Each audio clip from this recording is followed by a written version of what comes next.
Very bad. আচ্ছা বাদ দে না, শোন, টাকা আমার দিকে।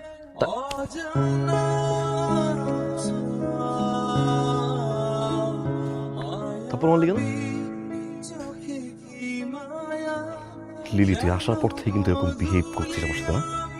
তুই বিদেশে যাওয়ার আগে যে কমিটমেন্ট দিয়েছিলি সেটা রেখেছিস? রাখিস নাই। তুই কেন? কেউই রাখে নাই। আমি যদি বলি কমিটমেন্টটা তুই রাখস না, তাহলে আমি তোর মতো দুদিনে সবকিছু ভুলে গিয়ে অন্যের সাথে এঙ্গেজ হই নাই। আমি হয়েছি।